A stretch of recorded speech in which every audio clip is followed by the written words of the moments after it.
نحمدہ و نصلی علی رسولہ الکریم اما بعد۔ محترم سامعین گرامی اور تمام حضرات جو ہمارے اس چینل سے وابستہ ہیں، السلام علیکم ورحمۃ اللہ وبرکاتہ۔ آج ہم آپ حضرات کے سامنے بہت ہی اہم ٹاپک پر بات کرنے جا رہے ہیں کہ انسان جب حق راستہ آدمی جب تلاش کرتا ہے تو ایک نہ ایک دن اس کو وہ حق راستہ ضرور مل جاتا ہے۔ من جد وجد، عربی کا ایک مقولہ ہے، جو آدمی اتنی کوشش کرتا ہے تو وہ اس کو ایک نہ ایک دن ضرور پا لیتا ہے۔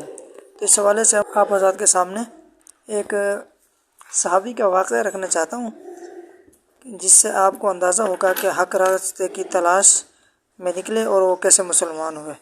آئیے چلتے ہیں اس واقعے کی طرف۔ حضرت ابو ذر رضی اللہ تعالیٰ عنہ فرماتے ہیں کہ میرا بھائی انیس ایک مرتبہ مکہ معظمہ گیا۔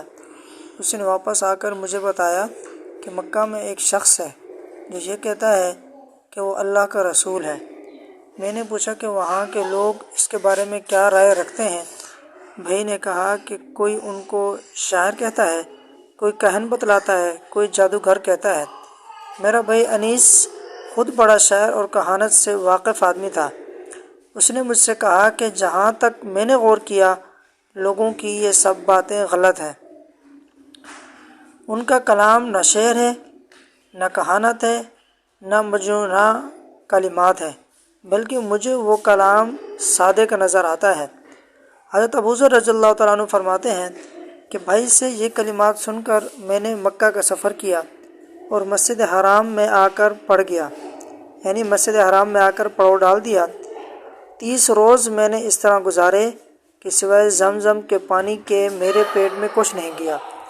اس تمام عرصے میں نہ مجھے بھوک کی تکلیف معلوم ہوئی، نہ کوئی ذوف محسوس کیا۔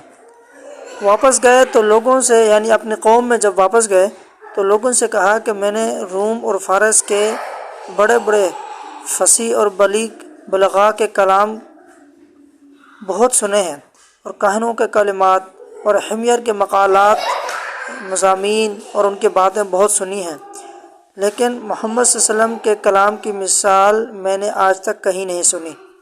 تم سب میری بات مانو۔ اپنی قوم سے خطاب کرتے ہوئے کہا، تم سب میری بات مانو اور آپ صلی اللہ علیہ وسلم کا اتباع کرو۔ چنانچہ فتح مکہ کے سال میں ان کی پوری قوم کے تقریباً 1000 آدمی مکہ پہنچ کر مسلمان ہو گئے۔ سامعین حضرات، اسلام اور حضرت صلی اللہ علیہ وسلم کے سب سے بڑے دشمن ابو جہل اور اخنس بن شریق وغیرہ بھی لوگوں سے چھپ کر قرآن سنا کرتے اور اس کے عجیب و غریب، بے مثل اور بے نظیر اثرات سے متاثر ہوتے تھے۔ یہ سب سے بڑے کافر ہیں، ابو جہل، اخنس بن شریق۔ مگر جب قوم کے کچھ لوگوں نے ان کو کہا کہ جب تم اس کلام کو ایسا بے نظیر پاتے ہو تو اس کو قبول کیوں نہیں کرتے؟ تو ابو جہل کا جواب یہ تھا کہ تمہیں معلوم ہے کہ بنی عبد مناف میں اور ہمارے قبیلے میں ہمیشہ سے رقابت اور معاصرانہ مقابلہ چلتا رہتا ہے۔ جس کام میں آگے بڑھنا چاہتے ہیں ہم بھی اس کا جواب دیتے ہیں۔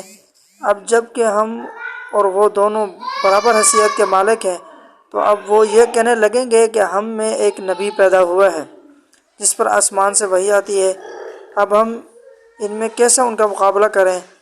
تو میں تو کبھی اس کا اقرار نہ کروں گا۔ سامعین حضرات، تو دیکھیں اس کے اندر حضرت ابو ذر رضی اللہ تعالیٰ عنہ کیسے انہوں نے اسلام کو قبول کیا۔ پورے 30 روز وہ مکہ کے اندر رہے، مسجد حرام کے اندر انہوں نے پاؤں ڈالا اور آپ صلی اللہ علیہ وسلم کی تمام تعلیمات کو انہوں نے دیکھا، اور یہی ان کے اسلام لانے کا سبب ہے۔